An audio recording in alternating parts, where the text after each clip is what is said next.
It's the black guy in the corner, but they'd rather see a on the corner. They say I'm stealing Nick's clips like I'm stealing Nick's chick, not knowing that I hit him first week for the lick. I said, Nick, I could post here while you post there. Let's run the ads up, then let's meet up over there.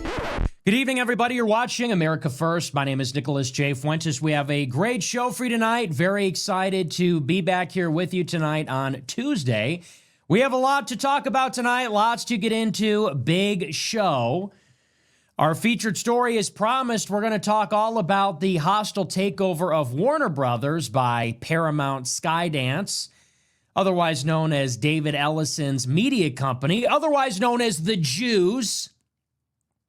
The Jews are buying the media again. That's not even an exaggeration.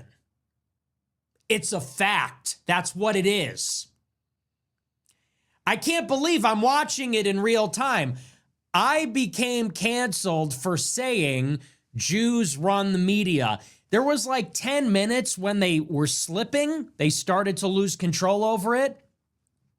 And now we're watching in real time. The Jews are buying the media again. The Jews are buying the media all over again.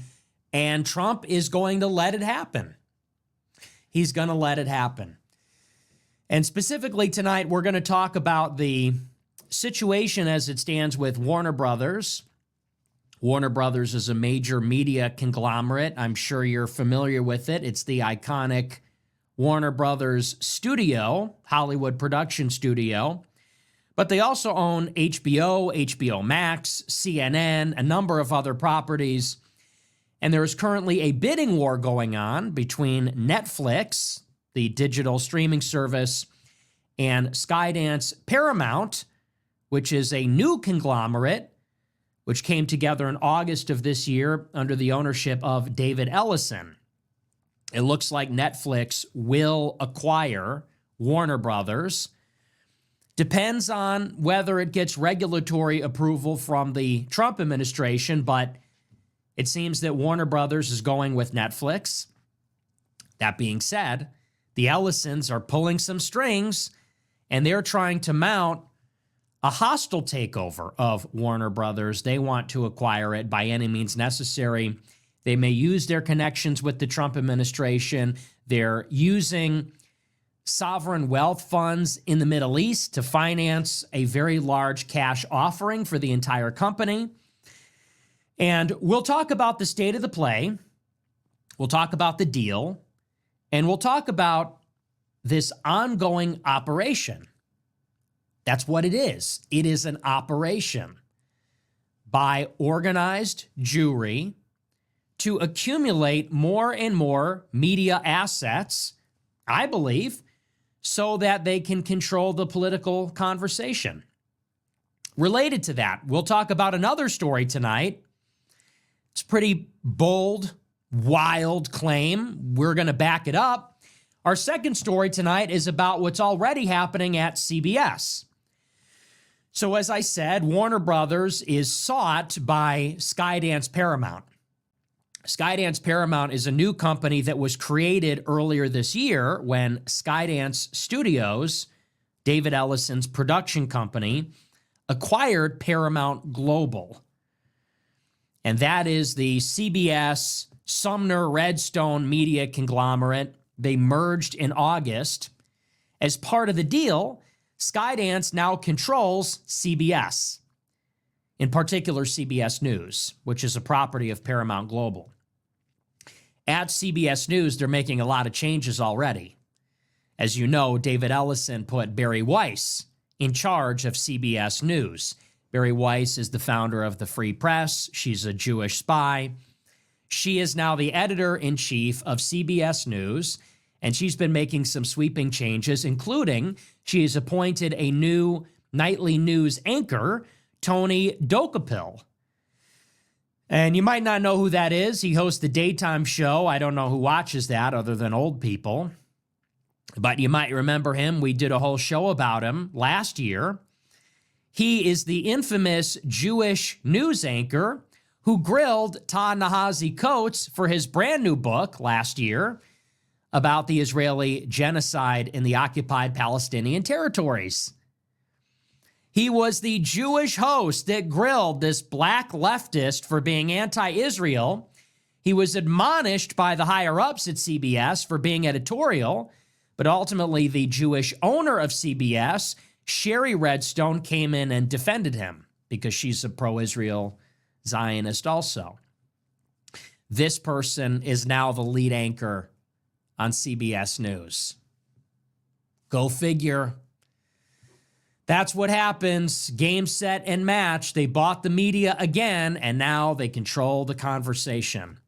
So we'll talk all about that. Should be a pretty good show, because this is one of those things that a lot of people intuitively understand, but they're not armed with the facts. They don't have the details. They don't know the names. They have difficulty following the money.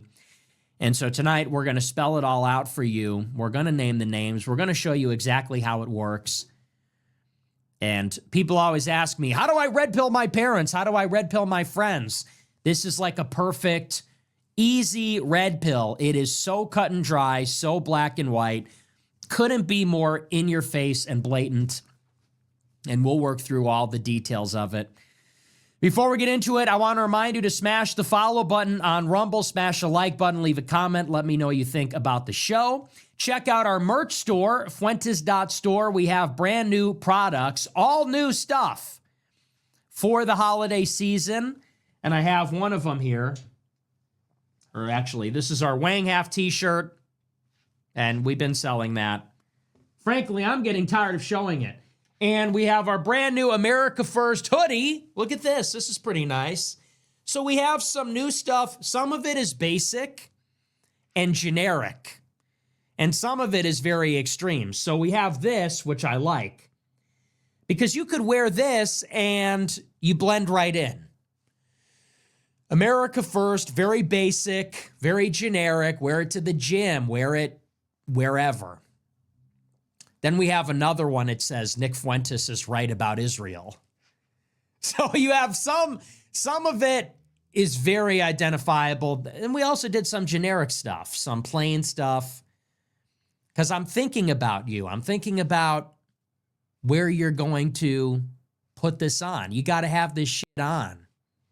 And I'm thinking about where what's going to be appropriate to wear. So we have this and a number of other new, this is only one of the new designs. I think we have 6 or 7. We have a bunch of new designs. Check it out, Fuentes.store.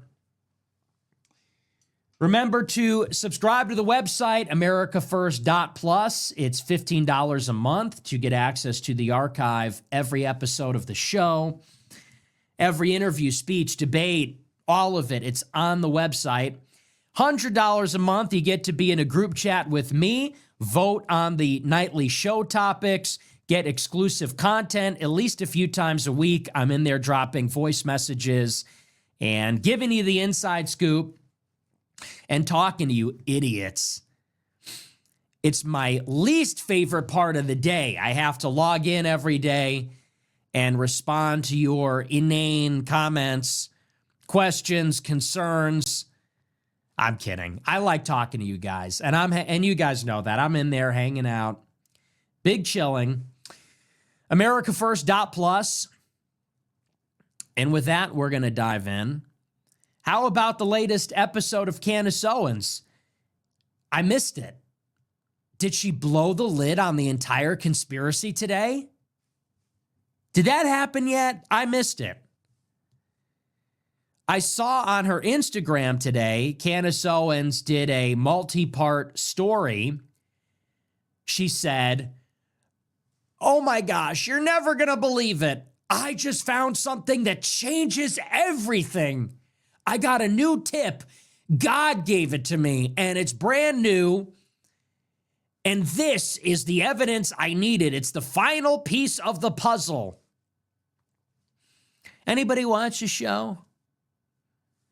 Did she get it? Is that the final piece? Did she prove it's a U.S., France, Israel conspiracy yet? Did she get the final piece of the puzzle? I didn't catch it. I saw the clips. And I saw a couple of tweets summarizing it. So I guess some guy from like the 80s was in Mexico and saw some other guy that had the same name as a guy at Turning Point. And that proves that Brigitte Macron is a guy or something. I don't know. I didn't see it. When will it end? Blake Neff, if you can hear us, please save us. Tyler Boyer, please. Erica Kirk, can you finish this bitch off? Figuratively, in the battle of ideas. Honestly, I was very critical of Erica Kirk. Now, it's like, can she please silence the idiot? Like, because it's got to stop. The Candace mania has gotten out of control. It has become a mania. It has become a psychosis and paranoia. She's a completely malicious actor, a compulsive liar, a disingenuous person. And I just can't wait for December 15th when Turning Point, they better bring their A game. They got a lot riding on this. And I'll say this much. I'm looking forward to the Turning Point live stream where they respond to everything. I plan on live streaming that. And depending on how they do, if they don't do a good enough job, I think I'm going to have to step up. And I think I'm going to have to expose Candace Owens for what she really is. I'm going to give them, they have the opportunity because they are involved in all this. But I am so frustrated with how people are handling it. They're losing. If Turning Point doesn't do a good enough job on December 15th, I'm going to have to step up. And just like I exposed Tucker Carlson and just like I exposed J.D. Vance, I'm going to have to step up and I'm going to have to blow the lid and expose everything about Candace Owens and reveal who she really is, who her husband is, who her donors are. And unlike her, I will be naming names. I will be coming with receipts. I will blow the lid on the whole thing, and I'll give her the Tucker Carlson treatment. But I'll wait and see how the Turning Point USA stream goes. I think they're going to do a good job, but if they don't, then I'll finish it for them. Nobody else will do it. Everybody else is afraid of Candace Owens. I'm not afraid of some ignorant black bitch, okay? Everybody's afraid of a black Karen. I'm not. I'm a groiper. Okay. Black bitches are a speciality. Okay. So Turning Point, the whole conservative movement, they're all in fear of Candace Owens. Nobody wants to step to her and her insane cult of followers. I'll do it and I'll win. But I look forward to the Turning Point stream. I'm planning on simulcasting that or simultaneously streaming it. That's next Monday, I think, right? So I'll be live streaming it, and we'll see how it goes. And if they don't do a good enough job, then I'll be coming back for the season finale of 2025, and I'm going to put her in a coffin, metaphorically speaking. I'm going to do it for the Vine. I'm going to put her in the coffin. It's going to be over for the book club, okay? We're turning the page on the book club, but like I said, metaphorically. Not like the French intelligence services, like in the Battle of Ideas. But anyway, so that's that. I saw that Instagram story today. I said, are you serious? How much longer can the grift go on? And I imagine her fans have to be, at least the ones that aren't totally insane. I have to imagine they're getting tired of it too. I like to think that's the case. Because it's one week after another. Tomorrow's the day. We got the final piece. This is it. And it's always nothing. It's always nothing. And today was no different. On the Instagram, everybody tune in. I have another bombshell, and it's nothing. And it's been going on for 3 months. It's got to stop. I'll finish it. But anyway, that's that. I do want to move on. I want to get into our big story for tonight. And we're going to get into the hostile takeover of the U.S. media by the Zionist lobby. I said it at the top of the show. It's really unbelievable because there is a stereotype that Jews control the media. You've heard that before, I'm sure, that Jews run Hollywood, Jews control the media. And what is implied in that, of course, is that this is part of a concerted effort. It's actually part of a comprehensive strategy, which is what? I'll spell it out for you. The Jews, as an organized force, and by organized, I mean, strictly speaking, they have organizations. The ADL, the RJC, AIPAC, you know the names at this point. The Jews, as an organized force, they have concrete goals, they have position in society, they have resources, they use that to work towards their collective goals. They set out a long time ago with a plan to take control over society. And they do it systematically. Systematically. There's a process. There's a blueprint. And we, the Goyim, we don't think like this. The Goyim, when we think of societal change, we think in terms of winning an election. That's the mental model. We think in terms of how do we win the hearts and minds of the majority of the people in politics to do the things we want to do. That's how we think. Implicitly, that's how we think. We think in terms of we need to raise awareness, get the message out there. We need to pound the pavement and get the word out and let the people know. And if enough people agree and if enough people believe the things we believe, then a political candidate will be propelled into office in a democratic election and they'll deliver the change. Implicitly, that's how we think.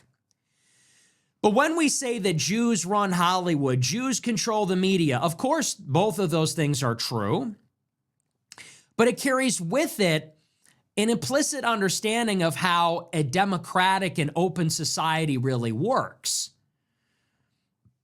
which is to say that if you want to gain control over an open democratic society, you don't necessarily start in politics. You don't necessarily start running for president or running for office because the power in a liberal, democratic, capitalist society is actually centralized, like it is in any society. And it's centralized in the major businesses and where those businesses and their ownership is traded, like on Wall Street. It's centralized in the government, where all the government decisions are made about who gets the contracts and where the departments and agencies are headquartered. And it's also centralized where the mass media is produced. Hollywood, New York. It's centralized in those companies that own the radio stations, the television stations, the Hollywood studios. And so if you were to set out to gain power in an open society, you wouldn't actually start with government. You would start with media. You would start with media, mass media, because that is what influences the hearts and minds of the people the most. You take it apart piece by piece, the open society, going for those elite institutions where power and decision-making power is concentrated, where you're going to get more bang for your buck. You're going to have more power if you have clout in New York or in LA or in DC than if you have a lot more people dispersed elsewhere in the country. And anyway, everybody sort of understands this vaguely. If they have control over the media, and if they have centralized control over mass media, then they can influence the hearts and minds of hundreds of millions of people. How they think, how they talk, how they act, how they vote. And thus, this is a part of how they can gain control over government and society at large and influence government decisions, influence how politicians vote and the legislation they introduce, and so on and so forth. As I said, it's a stereotype. But what is shocking about what has been happening over the past several months is that we're seeing the stereotype come to life in real time. Now, of course, it has been the case for decades and for many years that the highly centralized mass media, it's centralized in a half dozen major media conglomerates. It has been the case for generations that almost all of those media conglomerates are owned and managed by people who are ethnically Jewish. When you're looking at Disney, the big name is Bob Iger. And when you're looking at the major cable news network like CNN, it's Zucker. And when you're looking at CBS, the titan of CBS Media is Sumner Redstone. He changed his name. He's Jewish also. It's been the case for a very long time. Of course, we know that in the past couple of years, I don't think it's controversial to say that the Jews who run the media have lost control over the conversation as it pertains to Israel. In the past couple of years, Israel has become extremely unpopular, and with it, the broader Jewish community has become unpopular. People have become cynical, and negative attitudes have been expressed about Jewish people. It has been described as a PR problem. Others have said it's a crisis comparable to the lead up to the Holocaust. Needless to say, it is unprecedented, and I don't think anybody's seen anything like this in their entire lives. Never before has this conversation been so open, at least not in this century. As a result, I believe there has been a concerted effort on the part of organized Jewry to regain influence in the media, to recapture or regain control over some of these media networks, companies, and conglomerates. And if you think I'm talking in a way that is very direct, you might say the way that I'm talking, it sounds conspiratorial, or maybe it sounds cartoonish or like a caricature. I will submit to you the facts, and you can tell me in the comments below or in the super chats whether you think anything that I'm saying sounds crazy once you've heard what has been happening. So in the first place, I'll set the stage here. We'll give you some background. Our featured news story tonight is about the fate of Warner Brothers. Warner Brothers is one of the major media conglomerates. It owns a number of major media assets, including the Warner Brothers Hollywood studio, which actually makes and distributes the Warner Brothers films. It owns the Warner Brothers film library, like Casablanca and The Godfather and other major films. Warner Brothers also owns HBO Max, the streaming service, with the shows on the streaming service like The Sopranos and Game of Thrones. Warner Brothers also owns CNN and a number of cable television channels that you probably watch. It's a major media conglomerate. Currently, there's a bidding war going on between Netflix, the streaming service, and Skydance Paramount. Both are seeking control of Warner Brothers. And this is part of a serious competition that's going on between a lot of these new streaming media companies, content creation companies, I guess you could call them now, like Amazon, Apple, Netflix, Comcast, and Skydance Paramount. Before we get into the conversation about Warner Brothers, I first want to talk about one of the players in the bidding war, Skydance Paramount. So first we have to talk about Skydance Productions for those that don't know about it. Skydance Productions is a media and financial company that was founded by David Ellison in 2010. For those that don't know, David Ellison is the son of Larry Ellison. Larry Ellison is the founder of Oracle. Oracle is a software company. It is one of the major big tech companies in the world, one of the most valuable and one of the most important, because Oracle provides back-end services like data hosting for all of the other major websites. Most of the major websites, they have their data hosted by Oracle. So that's a lot of names and that's a lot of information. Larry Ellison is also Jewish. He's one of the richest people in the world. At various times, he's been the second richest man in the entire world with a net worth north of $300 billion. And that's because of his 40% stake in Oracle. Now, he funded his son's production company, Skydance, in 2010. His son, David, creates a production company with seed money from his dad. Of course, they're both Jewish. Larry is Jewish. His son is Jewish. Skydance is a production company.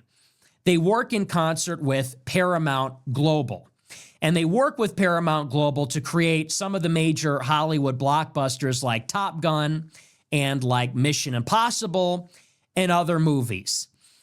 Here's where it gets interesting. In August of this year, after 2 years of negotiations, Skydance Production acquires Paramount Global, and they become one company. This is a deal that was funded by David Ellison's father, Larry Ellison. And now it's one big major media conglomerate. And I'll read to you, these are some of the assets that are owned by Paramount Global. I'll just give you a brief list of them. So this is from a source. It says Paramount Global was previously controlled by Sherry Redstone through her family, her father, Sumner Redstone, and the holding company National Amusements. This was acquired by Skydance in August 2025. This is a legacy media conglomerate. It owned Paramount Pictures, the Hollywood studio, CBS, the television station, CBS News, Nickelodeon, MTV, Comedy Central, Paramount Plus, the streaming service, and Showtime, which is a subscription-based service also. Skydance Media is a production and finance company, again, founded by David Ellison, backed by his father. They acquired Paramount because they sought a major studio, a library of content, global distribution, and a streaming platform. So Skydance acquires Paramount in August 2025, and now they become Skydance Paramount, a major media conglomerate. And again, all funded by Larry Ellison. So now you've got Skydance Production, you've got Paramount Hollywood Studios, Paramount Plus, Showtime, CBS, Nickelodeon, MTV. All these properties are under one roof. This is now the new kid on the block, a major media conglomerate. Now, it's worth pointing out that this is owned by David Ellison. And David Ellison is a trust fund kid. In reality, this is part of Larry Ellison's extended portfolio. So owning Oracle, he owns a lot of the data that's on the internet. He also now owns a significant chunk of the media. Going back to Larry Ellison's identity, it's important to understand he is ethnically Jewish, not religiously Jewish. In spite of this, he is one of the major private backers of the Israeli Defense Forces, the Israeli military, the IDF. He's given them tens of millions of dollars over the years. He's a close personal friend of Benjamin Netanyahu, the Prime Minister of Israel. He owns the largest island off the coast of Hawaii that's owned by a private individual. Last summer, he let Bibi Netanyahu vacation there with his family. So the Ellisons, they're not just a Jewish family. They're not just one of the richest families in the world, but they're also American oligarchs that are basically in bed with the Israeli government, with the Israeli government's prime minister, its leader, and also its military. And they have been for 20 years. There's something else important to understand about Larry Ellison that happened this year. Larry Ellison is a close friend and a supporter and a backer of Donald Trump. Obviously, Donald Trump became the president again this year.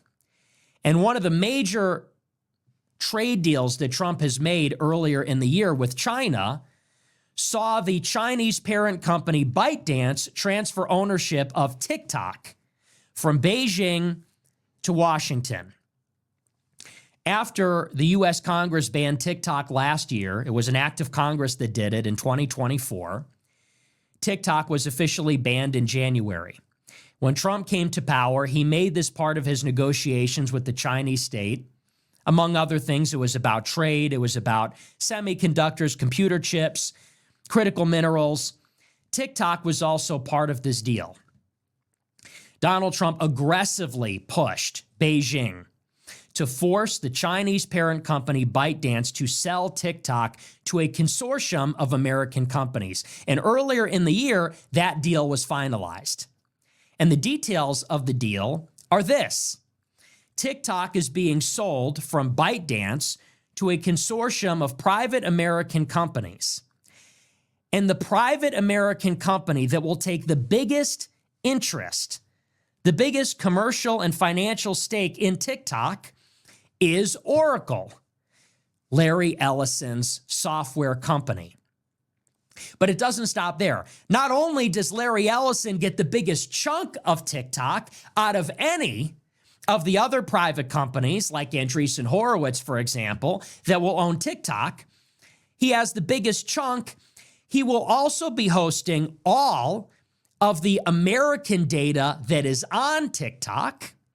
So if you have a TikTok account, if you have it downloaded on your phone, all of that data that TikTok receives from its American user base, it is being hosted by Oracle. But there's more than that too. Not only does Oracle have the largest financial stake, and they're hosting all the TikTok data, but Oracle alone is going to get access to TikTok's algorithm. And Oracle will receive the proprietary algorithm from ByteDance that is owned by TikTok, and they will manipulate the algorithm and change it for its U.S. user base. So to recap, Larry Ellison's son, David, creates a production company called Skydance. Larry, the father, backs the merger between Skydance and Paramount. So now, inside of Larry Ellison's family portfolio, you have the Skydance production company, the Paramount production company, Paramount Plus, Showtime, Nickelodeon, MTV, Comedy Central, CBS News. This is a deal paid for by Larry Ellison. The original company, paid for by Larry Ellison.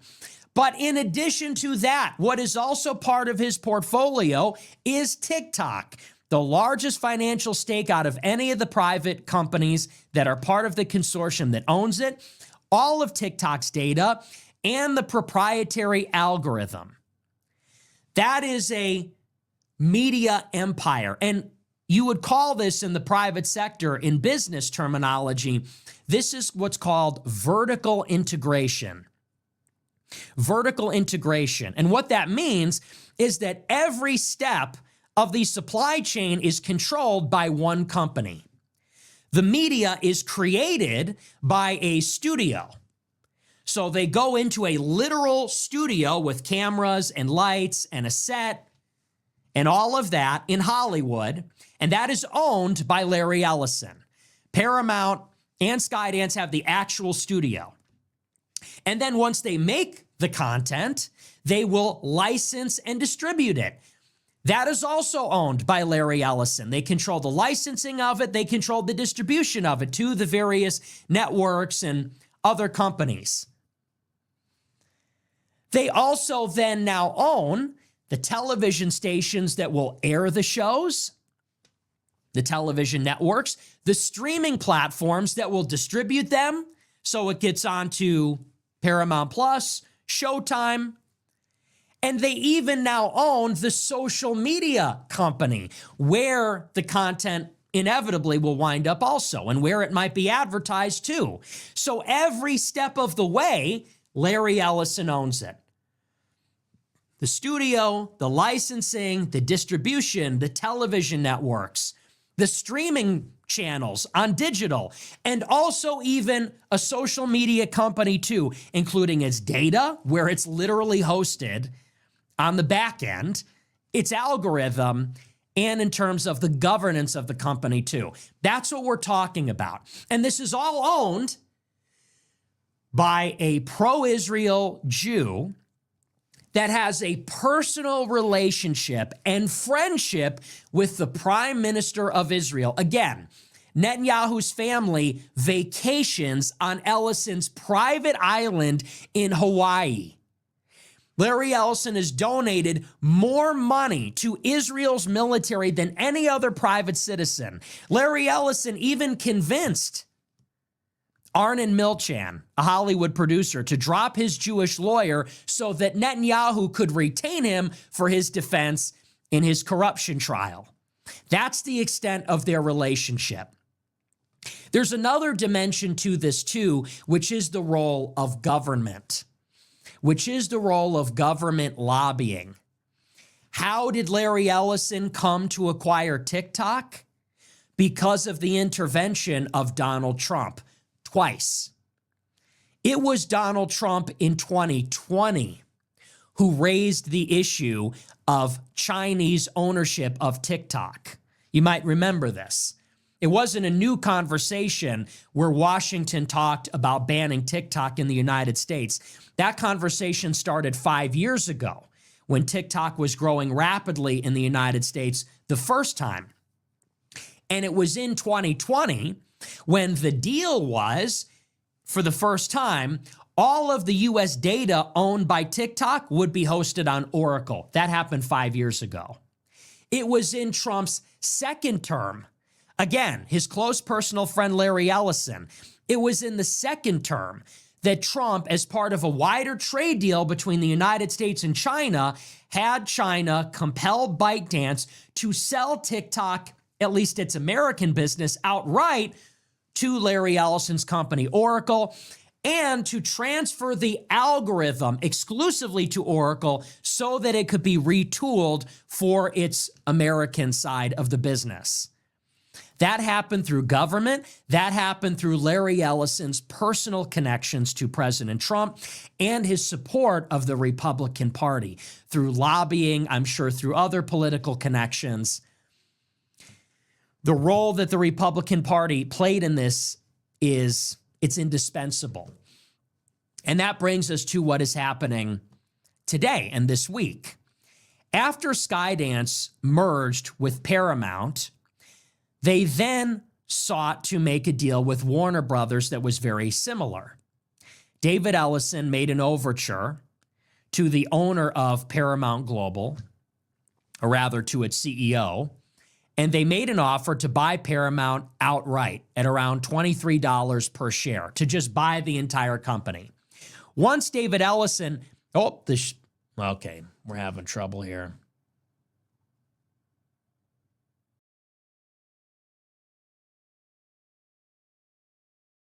All right, are we back?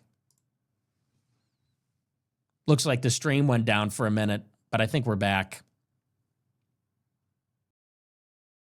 Let me let it run for just a minute and then I'll resume.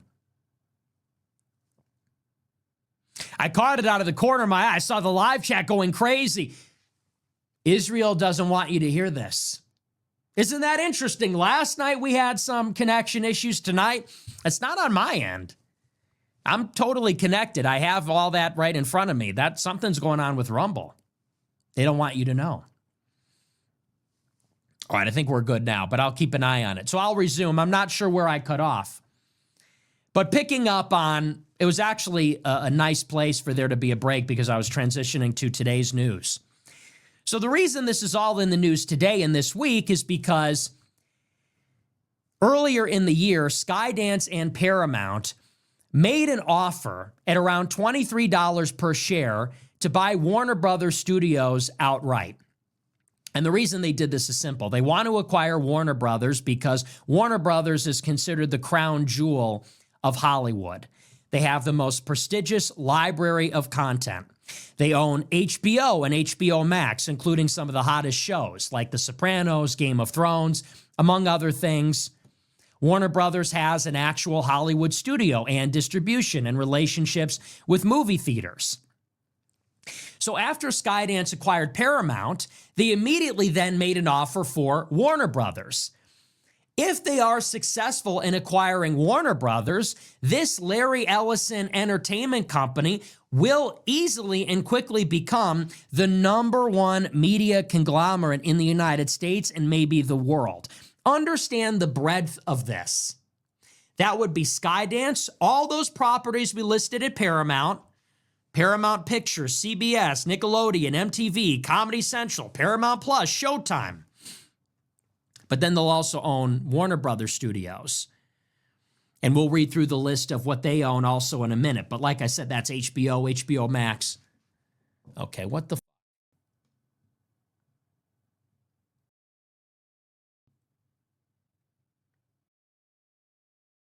We keep dropping. I don't know what's going on with our connection. We keep losing connection with Rumble. Can Rumble handle the traffic? What is going on? I don't even know what that is. My internet is fine. Something is happening at Rumble that it's getting really irritating. I can't deal with the interruptions here. The good thing is we're recording it, so if there's issues, I'll just upload the whole video. But I think we're back again. Larry Ellison doesn't want you to know about this. All right, it looks like we're back. It's hard to keep going when it's cutting out. All right, well, I guess I'll resume. So where was I? Earlier in the year, as I said, after Skydance acquired Paramount, they then started to make a play for Warner Brothers. They offered them a lot of money. And after Warner Brothers received interest in Paramount trying to acquire their studio, they just put it up for sale. They put the whole business up for sale. They said they wanted to receive multiple offers. They were going to hold an auction for it. And then enters Netflix. Now Netflix wants to buy Warner Brothers. In other words, the interest from Skydance Paramount triggered an auction. Now Warner Brothers is simply going to sell itself. The owner of Warner Brothers wants to sell it outright. And this is where it brings us to today. It looks like Netflix and Warner Brothers have inked a deal.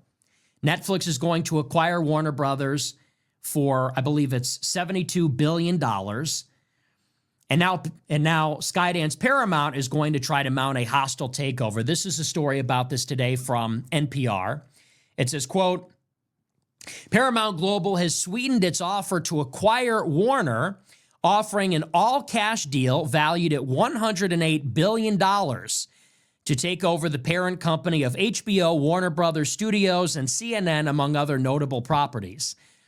It would appear to significantly outstrip the deal worth $83 billion that Netflix and Warner announced last Friday, although that agreement is solely for Warner's streaming service and studios, not its other assets.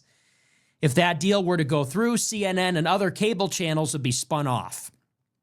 Oracle co-founder Larry Ellison and his son David, the movie producer and founder of Skydance Media, took over Paramount this summer. It is the parent company of CBS, Paramount, the Paramount Plus streaming service, and more. Combining with Warner would let them create a Hollywood behemoth to take on Netflix, the world's largest streaming service. The Ellisons are also mindful of other major movie and TV streamers, particularly Amazon, Apple, and Disney, which bulked up a few years ago by acquiring most of Fox's entertainment assets. Netflix co-CEO Ted Sarandos told investors Monday that he had anticipated a counterbid from Paramount and that he wasn't fazed. The deal, he said, was done. Larry Ellison is a donor, informal advisor, and friend of the president. David Ellison made 2 key hires at CBS, specifically in its news division, to ensure that it will be perceived as less adversarial to Trump. A conservative former think tank chief has become its new ombudsman to review complaints. And Bari Weiss, founder of the Free Press, has taken over the news division as editor-in-chief. Paramount's previous leadership paid $16 million to settle a lawsuit filed by Trump against CBS News that legal observers described as flimsy. The Netflix announcement stirred instant opposition from a handful of U.S. senators in both parties. Trump was non-committal in remarks about it on Sunday. So that's where we are today. Skydance Paramount launched a bid to take over Warner Brothers. Again, their control over Hollywood would be absolute. So Warner Brothers put it up for auction, and Netflix outbid Paramount. They did better.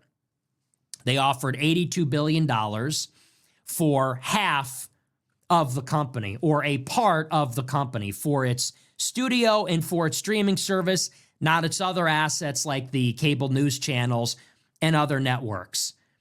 Now, as it stands right now, Warner Brothers is selling itself to Netflix. Netflix says it's a done deal, open and shut, they have it. Here is the rub, however. In order for the deal to go through, it will need regulatory approval from the Trump administration. It will have to be approved under certain antitrust provisions by the Trump government. And although it's supposed to be nonpartisan, the bodies that adjudicate this, they're going to listen to the influence of President Trump. So really, it all comes down to how Trump feels about this. And let's think a little bit about the calculus here.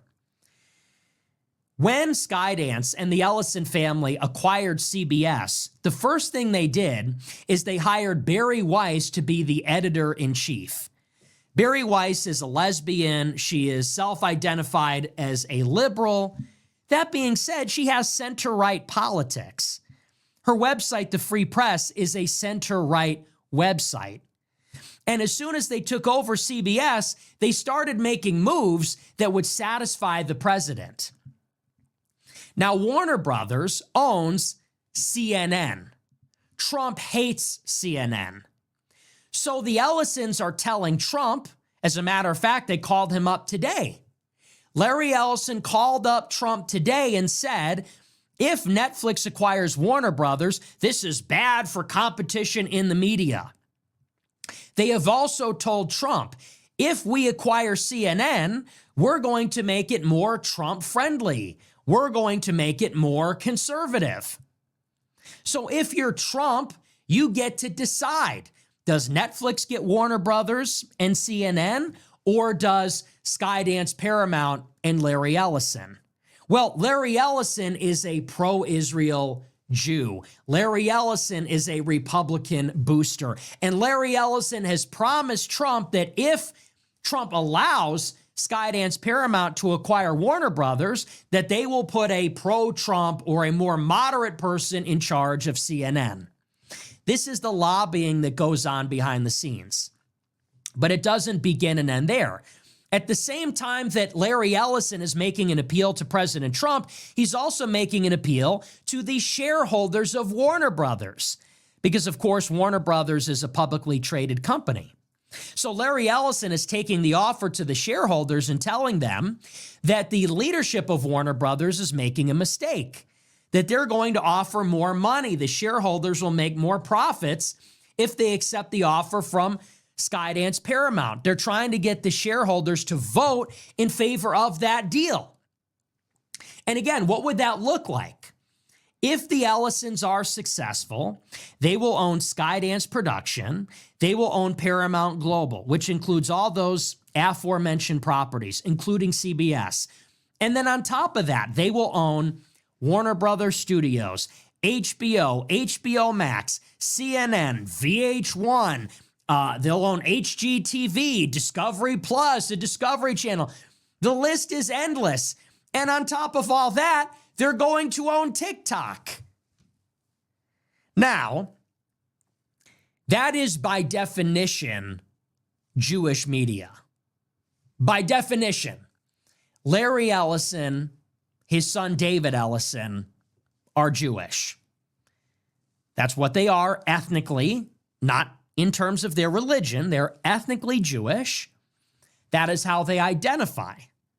They identify as proudly secular Jewish.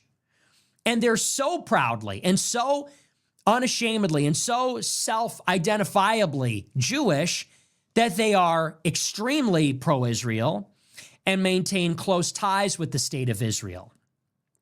Now, why do I say it in that way? Because a lot of people like to say that our Israel problem has to do with Netanyahu in particular, or they'll say it's a religious issue having to do with religious Judaism, or they'll say it's a neoconservative issue, that it has to do with conservative ideology. But the reason that Larry Ellison supports Israel is because he is Jewish and Israel is the Jewish state. He is proudly Jewish, and so he identifies with the state of Israel. And as a consequence, supports their military in their aggression and their territorial ambitions. He supports their prime minister, who is a war criminal and a pariah. He happens to be born in America and therefore an American citizen. He has all the benefits that American citizenship confers on a person. And using his citizenship, using his residency in the United States, he has become an American oligarch. Now, because America is the biggest and most powerful country in the world, our citizenship is extremely valuable.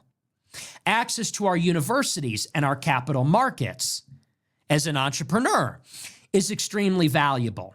And if you become an oligarch in America, you become an oligarch in the world. You're an oligarch that is one of the richest oligarchs that exists.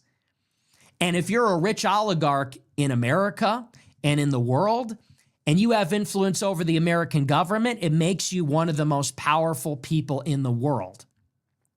Larry Ellison, as a Jew, however, is not loyal to the United States, the country he was born in, the country he has citizenship in, the country that gave him his billions, the country that allowed him to become an oligarch, the country that he now has power over.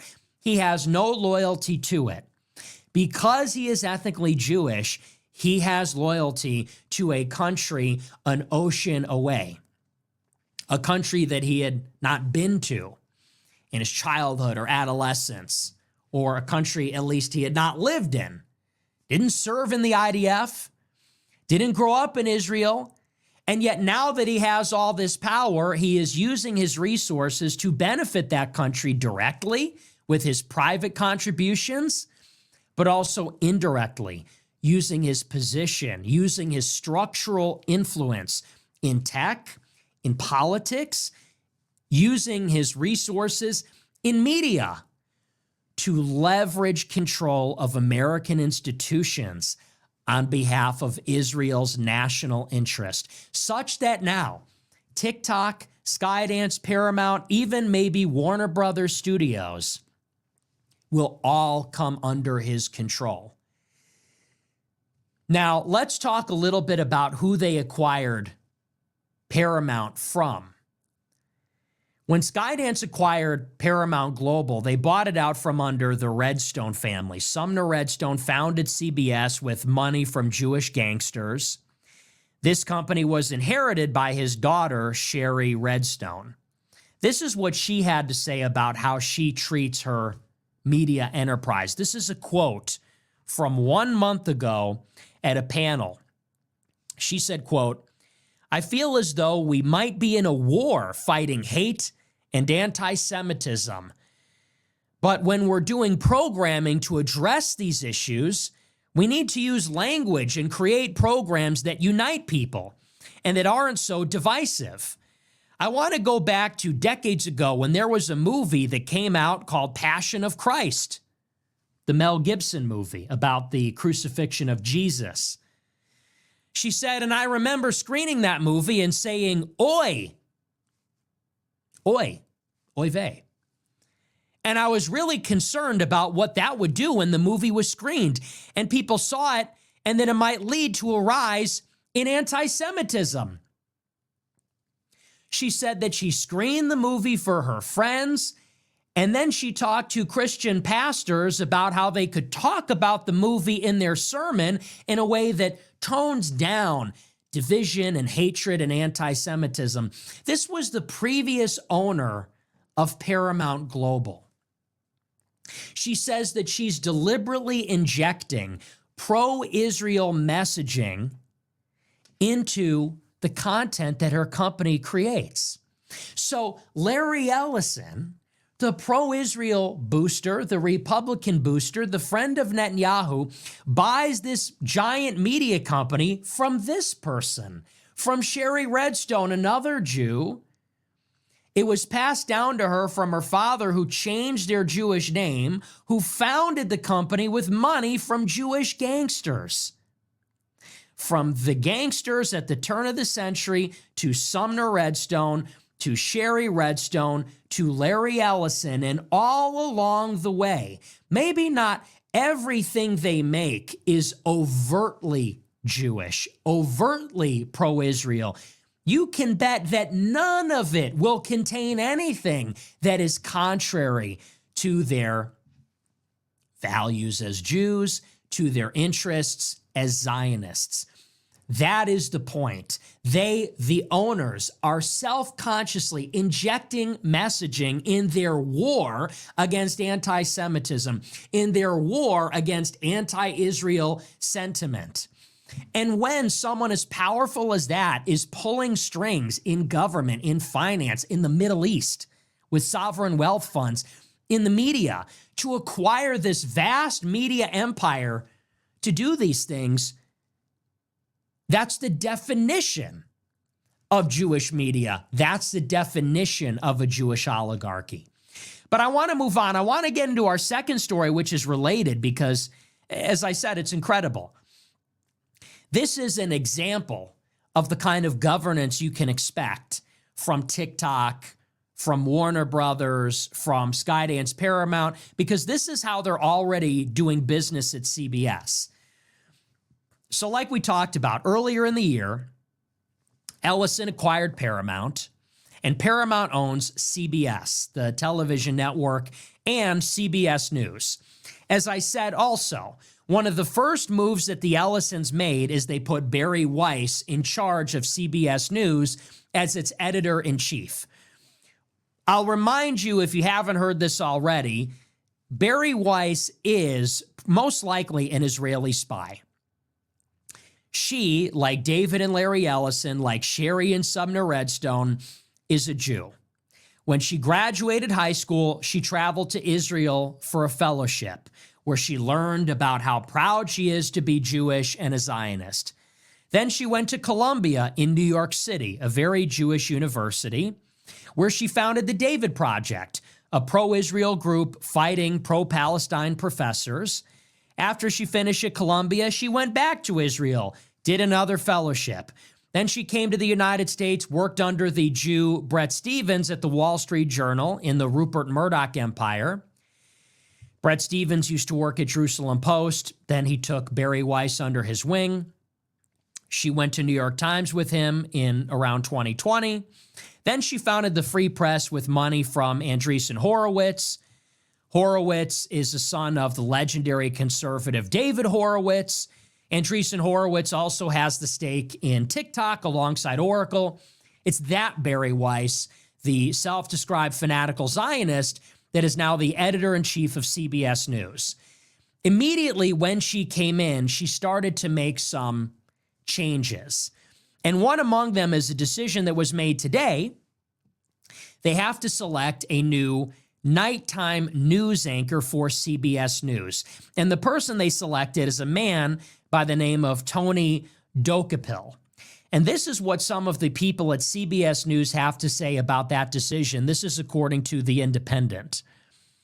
It says, quote, "Many staffers at CBS News are not thrilled with editor-in-chief Bari Weiss tapping Tony Dokapil as the next anchor of the network's flagship nightly news broadcast, describing the CBS Mornings host as a mediocre straight white man." I would amend that and say he's Jewish, who only got the job because his views align with Bari Weiss's pro-Israel position. Bari Weiss has been a champion of Tony Dokapil even before she first set foot in a CBS News office. Who is he? Last year, Dokapil sparked controversy with his contentious and aggressive interview with author Ta-Nehisi Coates on the subject of Palestine and Israel. At one point in the tense morning interview, the anchor told Coates that his book, The Message, would not be out of place in the backpack of an extremist. Dokapil was quickly admonished by CBS News executives Wendy McMahon and Adrian Rourke for violating the network's editorial standards with the interview. Weiss, who describes herself as a Zionist fanatic, and the Free Press, her website, vehemently defended Dokapil in a series of articles at the time while blasting CBS News' reprimand of the host. Since she was installed at CBS News as the top editorial voice, Dokapil has scored an exclusive interview with Israeli Prime Minister Benjamin Netanyahu, which was largely arranged by Weiss. Network staffers who spoke with The Independent noted that it was not shocking that Dokapil had ascended to the CBS Evening News perch under Weiss's leadership, considering that they appear to see eye to eye on Israel and the war in Gaza. Tony's pro-Israel slant is exactly what Bari wants. She likely caught the attention of the Ellisons after using leaked audio from the CBS editorial meeting about Tony's unhinged, off-script, xenophobic questioning of Ta-Nehisi Coates last year, said a CBS News reporter. So you might remember this last year, Ta-Nehisi Coates, who is a black progressive author, wrote a book criticizing Israel's colonization of the Palestinian territories. He was interviewed on the CBS Morning Show by this guy, Tony Dokapil. And Tony Dokapil was extremely hostile, aggressive. He told this progressive liberal that you might find his book in the backpack of Hamas. He basically called this guy a terrorist sympathizer because he is critical of Israel. Tony Dokapil is a Jewish Zionist. It was a major controversy. And his immediate bosses, his immediate supervisors, publicly condemned him and said that he broke with the editorial line, that his comments were inappropriate. He was defended at the time by the owner of Paramount, Sherry Redstone. He was defended at the time by Bari Weiss. Now that Bari Weiss is the editor-in-chief, she is promoting him, even though nobody likes him, even though he's a mediocrity, to be the anchor of the CBS Evening News, literally the post that was held by Walter Cronkite. That's now who's in charge of the news. And this decision comes 2 months after she became the editor-in-chief. That's by definition Jewish media. You've got the Ellisons owning it. They put in place Bari Weiss as editor-in-chief, and then she puts at the top spot on the evening news a Jewish host. And from top to bottom, they're all pro-Israel. Do you see how this works? A Jewish billionaire worth $300 billion. He's friends with Israel's prime minister. He funds his son's purchase of the media from another Jewish Zionist, Sherry Redstone. His Jewish son hires Bari Weiss, a Jewish spy who's already been promoted as head of the CBS News. She's editor-in-chief. She appoints a Jewish Zionist host to run the evening news, and then she arranges an interview for him with the Prime Minister of Israel, Bibi Netanyahu, and that is what you are going to see on the news. And it'll be favorable coverage. And then they're going to use the TikTok algorithm, which they also now own, which they acquired by lobbying Trump to buy it from China. Then you're going to see the clips pushed on TikTok because of those machinations. And millions of people will see this, and they won't know the difference. One day, millions upon millions of people will wake up, as they always do, reach for their phone, pick it up, open it, go on TikTok, and all of a sudden the algorithm will be changed invisibly. Because overnight, while they were sleeping and not paying attention, a Jewish billionaire got in control of the algorithm. And every other part of the process, vertical integration, and they'll scroll and they will find a video pushed to them by that algorithm from CBS News. Here's your interview.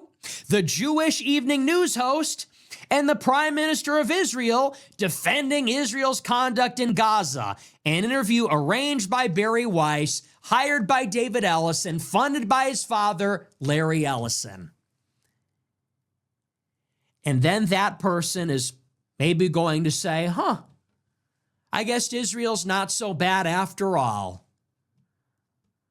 That teenager, 20-something, impressionable young person, a 15-year-old is going to say, well, seeing this interview, I think I've changed my mind.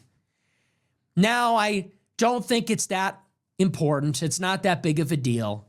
And now I don't really care whether my president is going to bomb Iran or give Israel 2,000-pound bombs to kill innocent people in Gaza. This is how it works. That's the process. Even better, there was another article from this month. CBS was going to fire a pro-Israel journalist and promote an Israel-critical journalist. When Bari Weiss took control of CBS, they reversed it. They fired the Israel-critical journalist. They promoted the pro-Israel one. This is from New York Post. CBS News editor-in-chief Bari Weiss intervened to save the job of a foreign correspondent after he complained that he was sidelined because of his strong support for Israel. She saved the job of a pro-Israel reporter.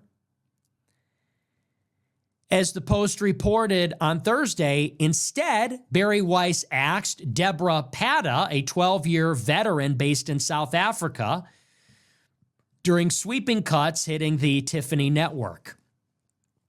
The move came after a Rome-based correspondent appealed directly to Weiss, complaining of his mistreatment, asking to be assigned as Israel correspondent. Weiss replaced his name with Pata's on the firing list, a switch first reported by The Independent, just hours before the cuts were finalized. Pata's dismissal came months after Israeli Ambassador Mike Huckabee publicly criticized the reporter, accusing her of intentionally editing a sit-down with her to craft a different story than the one they had. Huckabee claimed the CBS News producer stripped key context from his remarks to make him appear indifferent to reports of starvation in Gaza. This is their new policy. This is their policy. You're pro-Israel, you're hired. You're pro-Israel, you're promoted. You're pro-Israel, we've arranged an interview with Bibi Netanyahu for you, and we're pushing it on TikTok, and it's on prime time. You're anti-Israel, you're fired. You're anti-Israel, you're demoted. You're anti-Israel, the algorithm has determined that this is extremist content and it will not be promoted. The timing of all of this is really interesting too, because Bibi Netanyahu is visiting the United States for the 5th time on December 29th, a few weeks from today. Do you remember his last visit to the United States? Benjamin Netanyahu last visited the United States in the middle of September during the meeting of the United Nations General Assembly. Anybody remember what he said there? He met with a group of influencers from social media, mostly from TikTok, and Netanyahu said that Israel is fighting a 7-front war against Iran: Gaza, the West Bank, Lebanon, Syria, Iraq, Yemen, and Iran itself. They're fighting Hamas, Hezbollah, the Houthis, the Shiite militias, the Iranian Revolutionary Guard, the Assad regime. He said the 8th front in their war is the American media. He said because it is in the American media where the American public is being convinced to stop supporting Israel. It is on social media. It is in legacy media where the American public is learning about what Israel is doing, and Israel's becoming unpopular, and that is jeopardizing America's support for Israel on all the other fronts. So Netanyahu said, we're mounting a campaign on that eighth front. We're going to fight in the information space to convince Americans to keep supporting Israel. He said that in September. Skydance acquired Paramount in August. Bari Weiss was hired soon after that. They launched their bid for Warner Brothers in September. What else was announced in September? At the end of September is Trump's Gaza peace plan. So they wound down the fighting in Gaza to take everybody's eyeballs off of it. Whereas the world was increasing the pressure against Israel because of the famine, the starvation, the genocide. Whereas France, Canada, the United Kingdom were going to recognize Palestinian statehood. Whereas the pressure was becoming overwhelming from the American public to take support from Israel to end their campaign. They shut down the pretext for all of that by agreeing to a temporary ceasefire.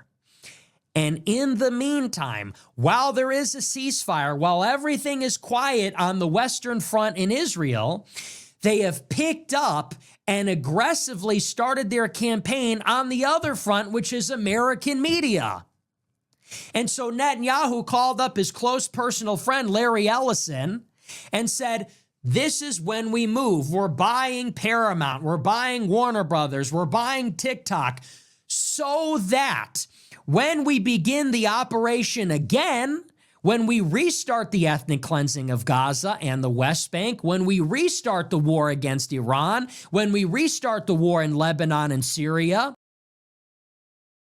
we will have a significant chunk of American media on our side. They will be arguing on our behalf. They will be censoring our critics. And then we will face no pressure in the American public. That's the strategy. That's the goal.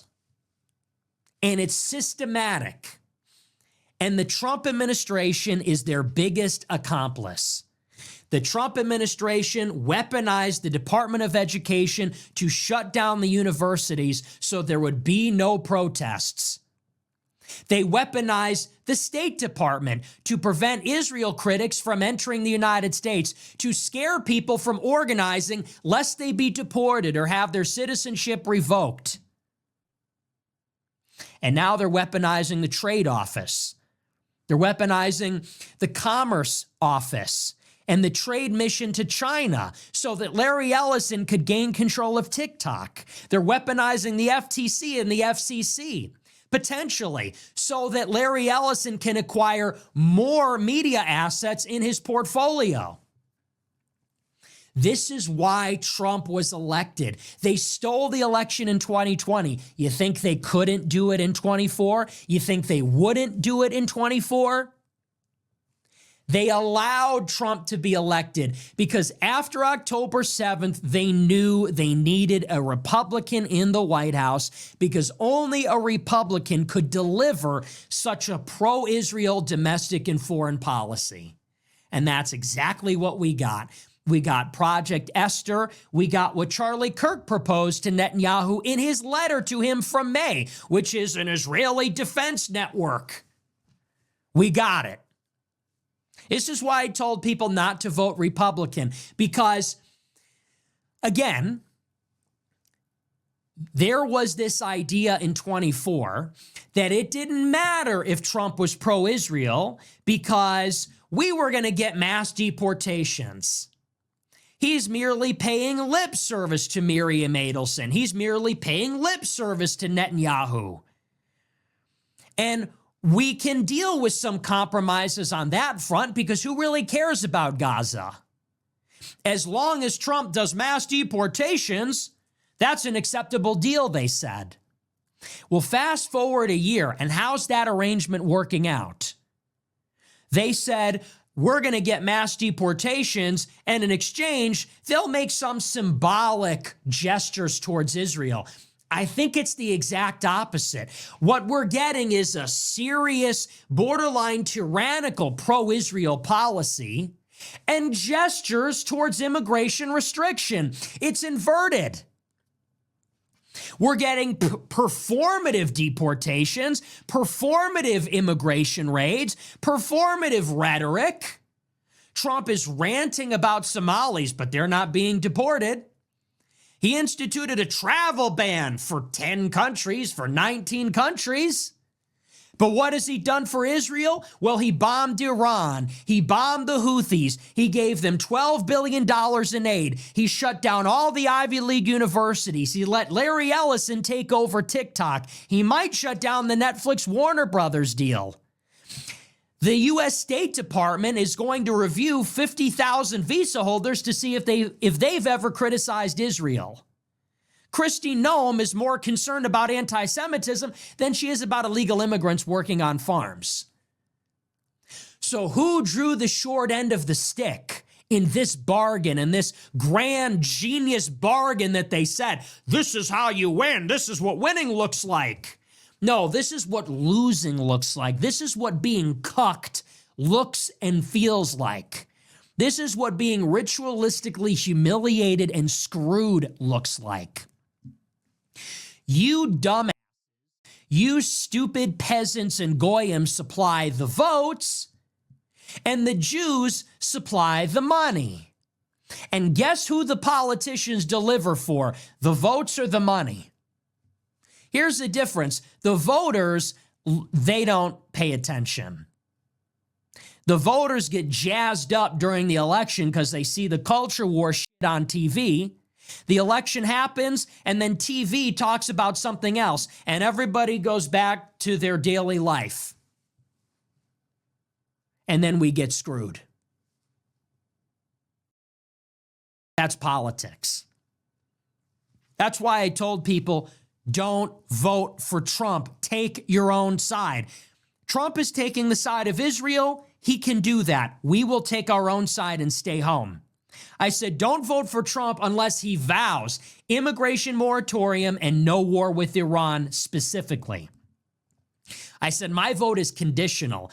If Trump and his relationship with Miriam Adelson is conditional on whether he annexes the West Bank or not, then our support for Trump should be conditioned upon what he will do for immigration and what he will do in the realm of foreign policy. But people didn't want to hear that. They said, we're all on a team. They said, we got to get together and we need to win. We can't let the Democrats win. We need to hold our nose and vote. We need to be a coalition. We? Does it feel like a we? When Trump in July comes out and says, if you believe in the Epstein files, I don't want your vote, you're stupid. Did that feel like a we moment? Was that a coalition?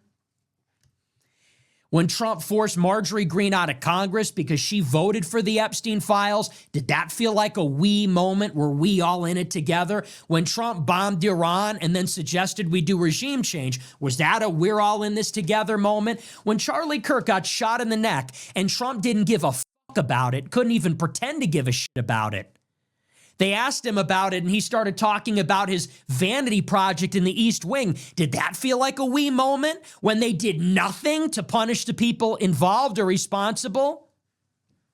When Trump passed a big, beautiful bill and they allocated $150 billion for border security, and Trump got on TV an hour later and said, we're not deporting anybody that works on a farm, you'll understand. Did that feel like a coalition moment? Absolutely not. You need to remember this in 2026. You need to remember this in 2028. This is what it feels like to get f***ed. This is what it feels like to not have a country. This is what it feels like to not have sovereignty or independence or freedom. Larry Ellison picks up the phone, Jagoff answers.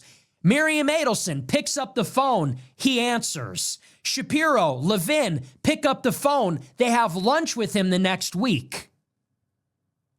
And you bitch on Twitter and nobody's listening. You bitch and moan on Twitter, and you yell at the TV, and nobody's listening. Nobody could give a shit about it. Because you'll go and vote anyway. You'll go and vote in 26 and 28 because you are nothing. You have no power. That is what it feels like to be crushed. And that's the state of the country. It is a Jewish oligarchy. What else would you call this? What else would you call this? Bari Weiss and Ben Shapiro sit down at the Tikva Fund Jewish Leadership Conference, and they both receive their Theodore Herzl prizes. And then they go back to running their respective media empires, telling everybody that Israel's defending itself and we need to shut down Nick Fuentes and Hassan Piker. What else would you call this? Tucker Carlson says that's neocons. Wrong. It's Jews. Wrong. Candace Owens says it's the Frankists and the French and the aliens and what else. No, sorry, girlfriend. It's the Jews. That's our Jewish oligarchy working. What else would you call that? What else is Larry Ellison other than an oligarch? And he is one of the biggest of all of them. How many people have a net worth north of $150 billion? It's a list of like 5 people, and he's one of them, and he's with Israel. And how many media conglomerates are there? And he's got a giant chunk of it with help from the government. How many social platforms have more than 1 billion users? I think it's fewer than 5, and he owns one of them and the proprietary algorithm. We need an America First party. I'm not a Republican, not a Trump supporter for that reason. We need an America First party. This is the most important thing. Everything else is a distraction. Yes, even immigration. Yes, even immigration. You want to know why? Immigration is a distraction because ginning up that kind of nativist sentiment is how they got all of you people on board for this giant train wreck. That's how they did it. Paltry concessions, performative cruelty, performative immigration raids. That is how they keep white people on the plantation. That's their newest trick. They know that if J.D. Vance posts enough memes, if Donald Trump is cruel enough to the Somalians, they fudge the numbers, they lie to your face, they tell you they self-deported 2 million people, and that is what gets you people voting for it, telling yourself, well, we're making progress, let's not make perfect the enemy of the good. Well, you know, it's better than nothing. It's worse. It's worse than nothing. It's worse. So, that's that. That's your media. I wish it wasn't real. I wish it wasn't happening like this, but that is the horrifying reality. It is beyond parody. And once you know this story, how can anyone not be outraged? People want to say, well, I don't agree with everything. Well, but look, you don't have to like me. You don't have to agree with me on everything. Nobody agrees with anybody on everything. You can think I'm racist. Okay, fine. I'm right about this. This is a fucking outrage. Our Jewish tech overlord billionaire oligarch buying the fucking media for his son. They own all of it, TikTok and Paramount. They want HBO too. So they can hire Bari Weiss to run everything so she can run the news and hire all Jewish anchors that'll never say anything negative about Israel because their bubby died in the fucking Holocaust. And that's going to be pumped into the algorithm on TikTok in front of 14-year-olds. Get them hooked on it young. And then Jonathan Greenblatt will smile. He'll say, we solved our generational problem that all the young people hate Israel. You know, and Bibi Netanyahu, literally all according to the plan that he spelled out 2 months ago. Wish it wasn't the case, but it is. These are just the facts. People like to, you know, and I'm amazed because I do a show like this. This is all factual and it's all painfully obvious. Like Bari Weiss, her record is well known. Okay, the Doka Pill guy, his record is well known. Sherry Redstone, we know what she is. Larry Ellison, we know who he is. Like I'm not taking any liberties with any of this. This is all the facts. But people watch the show and they say, oh, well, he's a real anti-Semite. Well, he's a real whatever. I'm the only one that is boiling it down for you in this way on a huge platform like this. I've never seen Tucker go into it like this. He even wants to distract you with this talk of payday loans. You ever notice that? He says, let's stop talking about Israel. Let's just talk about like the housing market. He wants to pretend like people are mad about Jews because they can't get a job. People are mad about Jews because there are hostile oligarchs. That's why they're mad. Tucker. You know, he goes, oh, well, the real problem is that the elites hate us. They don't care about us because you can't afford a house. It's not actually about owning a house. It's about the humiliation. That's what's going. It's about these oligarchs. Why don't you name the names? So anyway, that's that. But we're going to move on. We're going to take a look at our super chats. We'll see what you guys have to say about it. I said it at the top of the show. It's unbelievable. Like it's actually, when you see it like that, it's shocking. And you go, wow, it's really that simple, isn't it? It is a Jewish media. It literally is not more complicated than that. People want to bring in all this other stuff. It's like, and it's sad because we're America. What's saddening about it is that we are the United States of America. And this is what it has become. Think about who we are. Like we are a great race. We are one of the great races in the history of humanity. Think about who we are, where we came from. We dominated the globe for 5 centuries. Think about it. The Spanish, the Portuguese, the French, the Dutch, the British, the Russian Empire. Think about even the Nazis for that matter. Think about the Roman Empire. Think about the power that we had. The power that we had and the prosperity that conferred upon us. Think about the American Empire. And we are now subjects in our own country, subjects in our own land. All the battles, the industry, the wars, the innovations, the geniuses, the heroes, the generals, the visionaries, the saints. Think about everything that we are as a people, as a civilization, and we are under the heel of this tiny minority. Ground under the heel. 2%.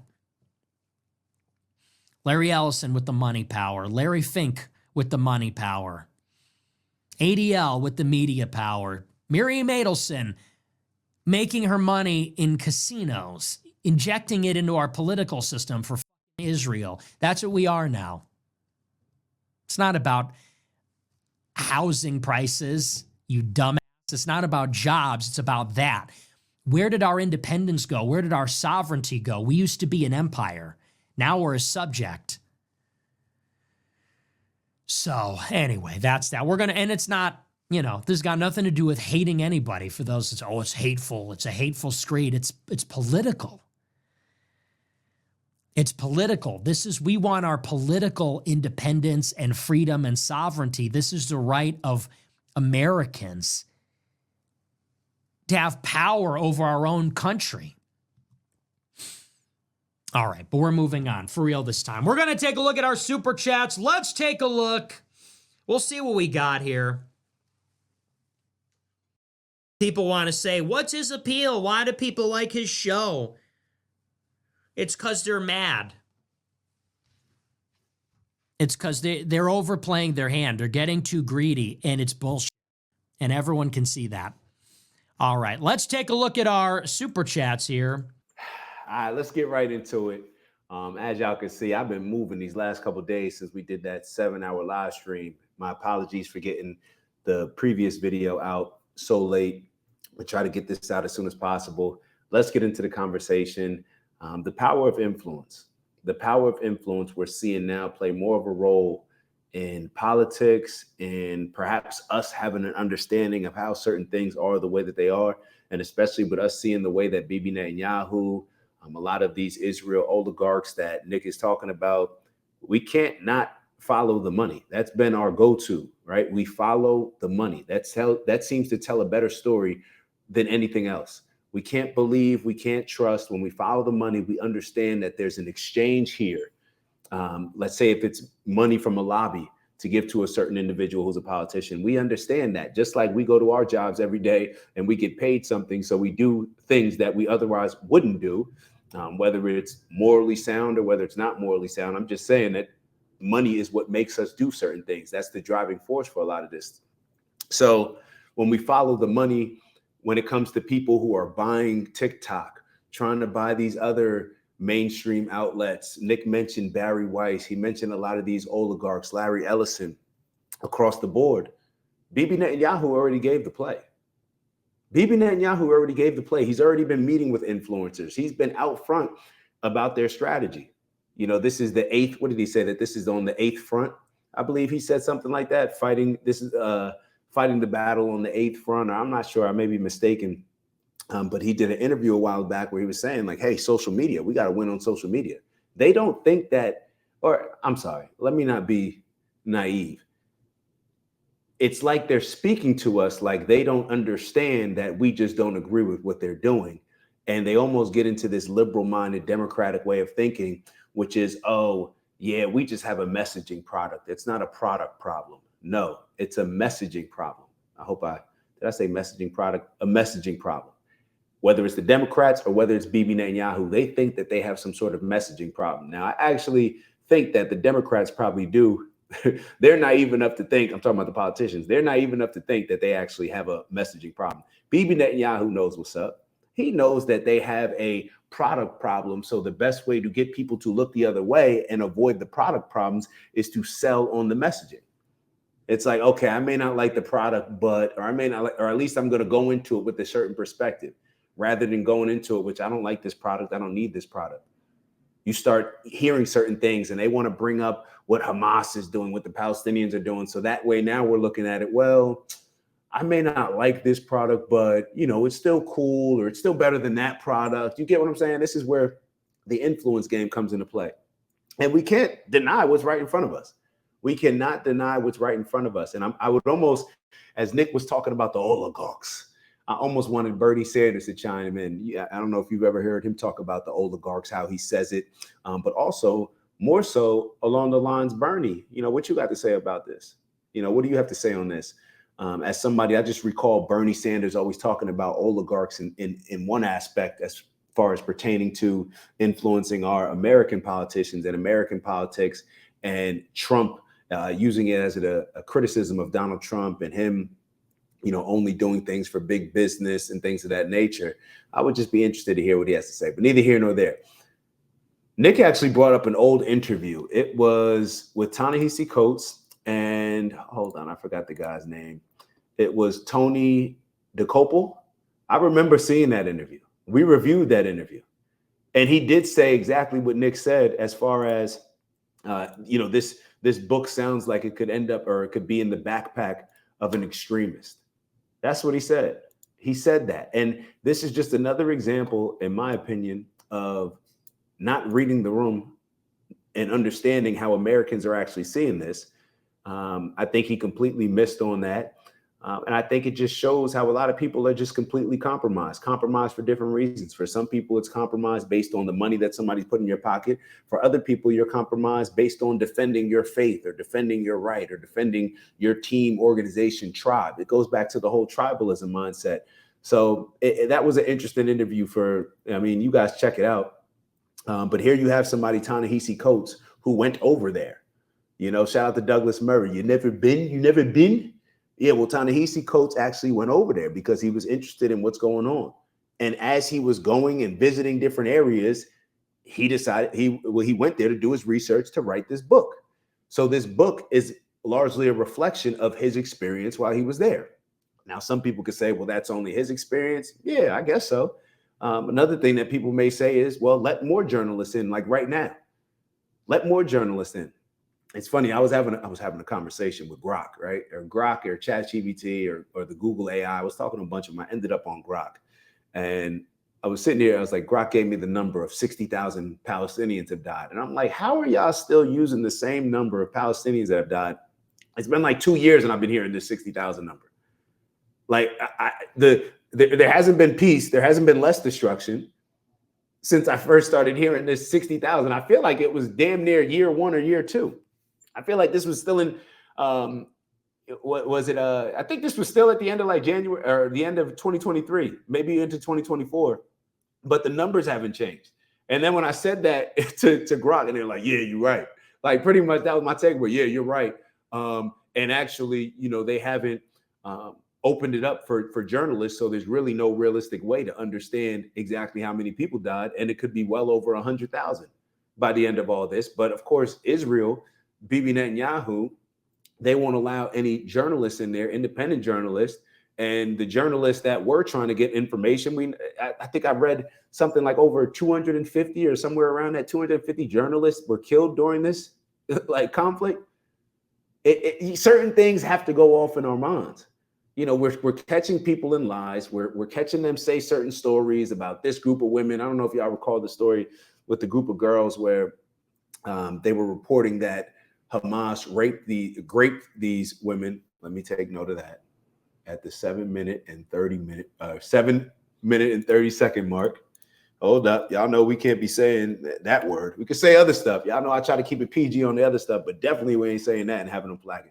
But when they accused Hamas of doing so, the family, I believe it was the grandmother of the girls who were killed, she actually said something like, they were not, like, that didn't happen to them. Like, why are you saying that? That didn't happen. Like, isn't them being killed enough? Like, why does it have to be some embellishment when it comes to their story? So, and I believe that was I don't know whether it was a New York Times article. I forget the exact platform that it was on, but they kind of pulled back, but didn't fully acknowledge their mistake. It was something along those lines. At least that was my takeaway. So we're seeing all these things happen right in front of us, and you can't deny it. You just can't deny it. And I didn't even think about it from this standpoint. And I wish that I was thinking about it before I actually voted for Trump. But Nick said that after October 7th, the people in power knew that they needed a Republican to win the election because they knew that only a Republican could deliver on this Israel Zionist, Israel first approach in a lot of ways. They knew that the Democrats and liberals would not be pushing and allowing certain things like Donald Trump. Donald Trump has been, in my opinion, a failure. He's been a failure. He's failed by simply, and he didn't have to be a failure, I don't believe, but he's allowed neocons and Zionists to completely control his administration, at least from my perspective. Maybe y'all see it differently. He's allowed neocons and Zionists to control the things that he's doing. He's not standing on anything, it seems like, that he promised beforehand. He's not standing on the immigration. So I guess I should say he's also bending over for Silicon Valley, bending a knee, if we don't get it too graphic. But he's doing all these things. Like, he's getting punked. He's getting bullied. Like, anybody can see it. If you look at it from an objective lens, I believe that you can see that he is clearly getting bullied. That's why he lashes out every once in a while. He's being bullied. Don't brag about, not saying that he did, but a lot of conservatives bragging about, oh, he made Bibi Netanyahu call and apologize to Qatar for bombing them. Like, bro, what? Like, phone call apology? Like, Bibi Netanyahu bombed Qatar, our ally. Matter of fact, the people that we actually rely on to conduct a lot of the mediations, that's Qatar. The same people that were giving Trump, wanted to give Trump, wasn't it Qatar that wanted to give Trump a plane? Let me make sure that I'm right on that. Wasn't it Qatar that wanted to give Trump a plane? And the reason why I'm asking or double checking is because, yeah, it was Qatar. So whatever, gift, whatnot, I don't know. Everybody talks about, or not everybody, the neocons, Mark Levin, Ben Shapiro, all these people that are trying to crucify Tucker Carlson, they all talk about Tucker Carlson. You hear Ted Cruz say this because he's allegedly getting money from Qatar. He just interviewed the Qatar prime minister or president. I forget which one it is. I believe it's prime minister. And y'all don't ever have that energy when it comes to Trump wanting to receive a $400 million plane, but you'll call out Tucker Carlson. So all this stuff, it's just, politics is becoming so goofy, and it's becoming, I don't want to say frustrating, but it's almost to the point where, like, I'm realizing more and more, and perhaps I also feel this way when it comes to religion, but I don't even want to get into that aspect of it. We've already had enough of that today on this morning's live. But when it comes to politics, I'm realizing more and more people just are sheep. People are cowards. The majority of people are just looking to follow. There's not a lot of free thinkers. People fall in a few different categories. They're usually emotionally pissed off at something. So therefore, they'll just go with whatever attracts them from an emotional standpoint, not look at it logically, not really do a deep dive or do any independent investigation as far as what they're leaning into, what they're supporting. They're just looking for somebody that's going to do the work that they don't want to do themselves. That's what I'm saying with a lot of this stuff. That's why we become such fanatics of people. That's why when we look at, Tucker Carlson, Nick Fuentes versus Piers Morgan, we're going at it, looking at it like we're getting ready to watch our favorite sports teams go at it. That's the reason why. We're fanatics.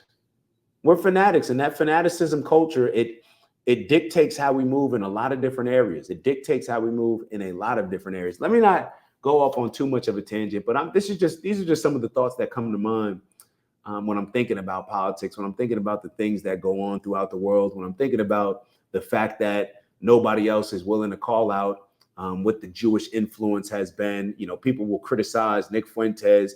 And this is another thing. I just had a conversation on my live. This is when it comes to Nick Fuentes. And I made the statement, I said, because a lot of people were upset with how Nick performed, at least the people that I was talking to in the debate. And they were saying how they're like, they've changed their view on him a bit. And I'm like, my view has not changed. Like, I looked at Nick Fuentes perhaps a month ago, the same way that I look at him now. I'm not a fanatic. I'm not a fanatic. I'm a fanatic when it comes to principles, morals, and values. And even then, if somebody brings something to me that challenges how I'm seeing something from a principled standpoint, then I'm open to changing and shifting my stance. But when we become so fanatical in these things, and this is why I don't want to talk about the religious aspect to it, but, the discussion came up where I'm asking people, I'm like, are you as critical of Nick Fuentes as you are of your religion, as you are of your scripture? I said, because a lot of these people that are so critical of Nick Fuentes for certain things, I'm almost wondering, like, have you ever opened your Bible? Why are you, you're so offended that Nick Fuentes said this about women, that women shouldn't be in politics, women shouldn't be able to vote. Well, you got that same energy towards, there has, like Nick called out Pierce on. He's like, well, have you ever seen a female priest? Have you ever seen a woman priest? And this is the thing, like what people like Pierce do. And I think I called this out on yesterday's show, where it's so funny how after this and this conversation with Pierce trying to make fun of Nick Fuentes, and I know I'm going in a different direction, but I'm going to bring it all together. Just bear with me. When it comes to this, Piers Morgan was making fun of Nick Fuentes for being a virgin, right? And saying that Nick said, like, yo, that's what I follow in my book. But Pierce's response was, well, you believe everything in your scripture? And Nick was like, yeah, it's inspired by God.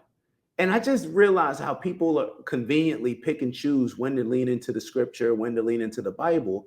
So even today on today's live, somebody was like, well, Nick Fuentes doesn't believe in interracial or intermarriaging or whatever. I think they may have been talking more on race, or it was culture, whatever.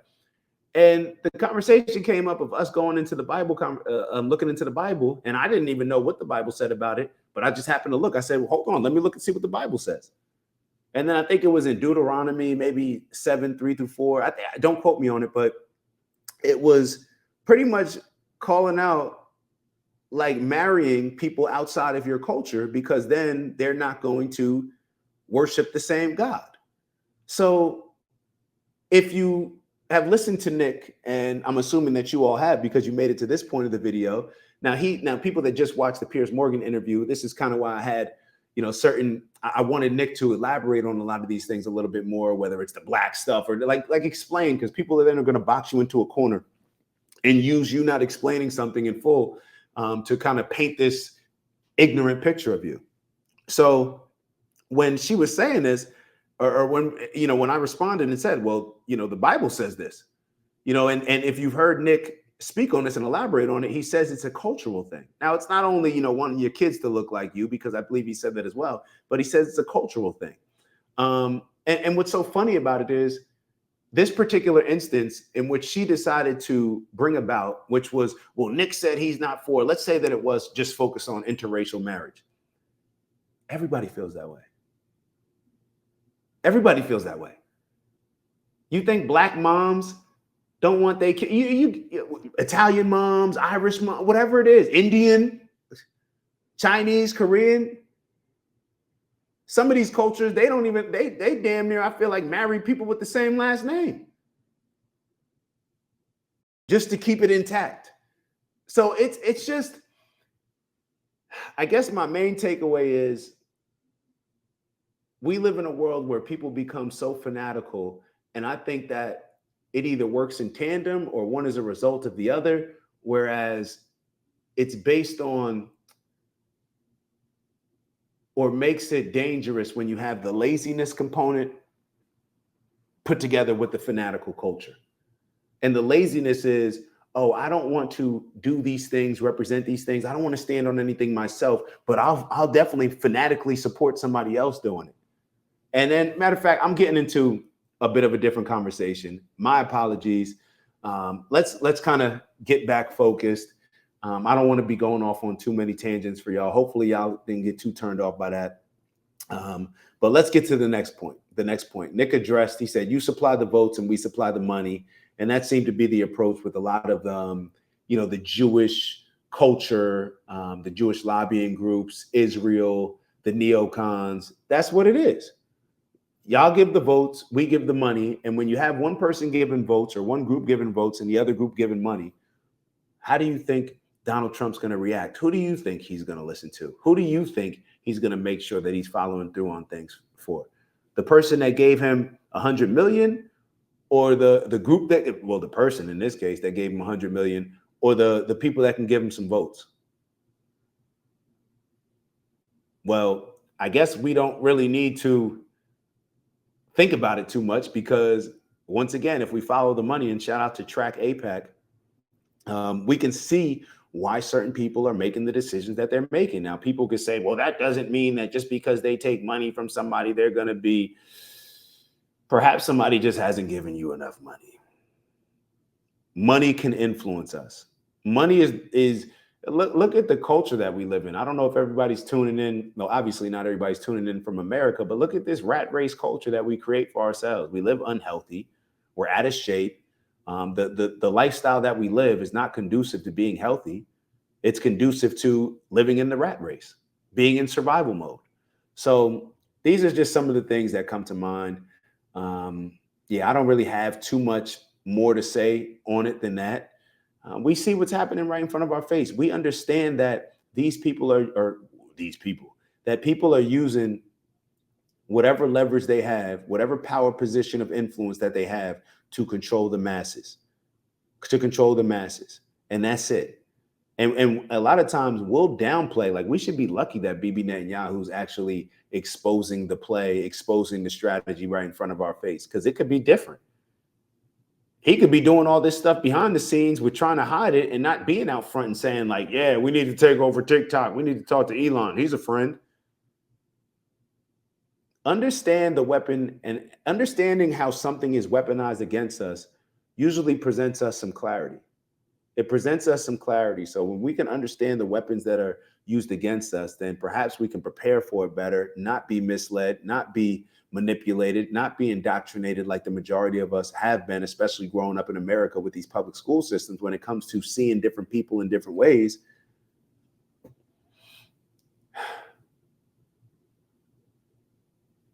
We got to figure out a different way. But I don't want to seem like I'm on, in a down mood or anything like that. It's all positive. We're all moving in a good direction. But I do believe that more of us need to take some accountability and responsibility and not just be fanatical. Let's challenge ourselves to be more critical and be open to criticism of the things that we may believe in, the people that we may like. Let's be open to that criticism because ultimately it's going to bring out the best version of them as well. That's my opinion. So on that note, I'll let y'all go. Wasn't a long, recap, but, I didn't want to just sit on here just talking about stuff and running y'all through tangents and whatnot. But appreciate y'all as always. Make sure that you like, make sure that you subscribe. And as always, y'all know I may come into the conversation with a bit of bias. So even though I may try to be as objective as possible, doesn't always work that way. So definitely y'all let me know what my blind spots are, what things I may be missing, how I'm not seeing things clearly, and perhaps, what the future looks like. What can we do to just make sure that we're putting one foot in front of the other and marching in the right direction. So on that note, I'll let y'all go and I'll see y'all soon. And hopefully I'll get this out to y'all. No, I will get this out to you ASAP. I'll see y'all soon. It's the black guy in the corner, but they'd rather see a nigga on the corner. They say I'm stealing Nick's clips like I'm stealing Nick's chick, not knowing that I hit him first week for the lick. I said, Nick, I could post here while you post there. Let's run the ads up, then let's meet up over there. Let's figure out a split that's honorable and fair. Tell me where you trying to take it. Bro, I'll meet you there. 1600 Penn, Wash, DC. Swear I saw the vision riding through the DMV. I envision prayers, but I could do VP. Hillbilly, Elegy, fuck, I look like JD. Shout out my cheat code, Dave and Karen raised me. And my big bro, a nuclear family. And they don't like that. Strong fathers in the crib, BLM fought that. LBJ society created all that.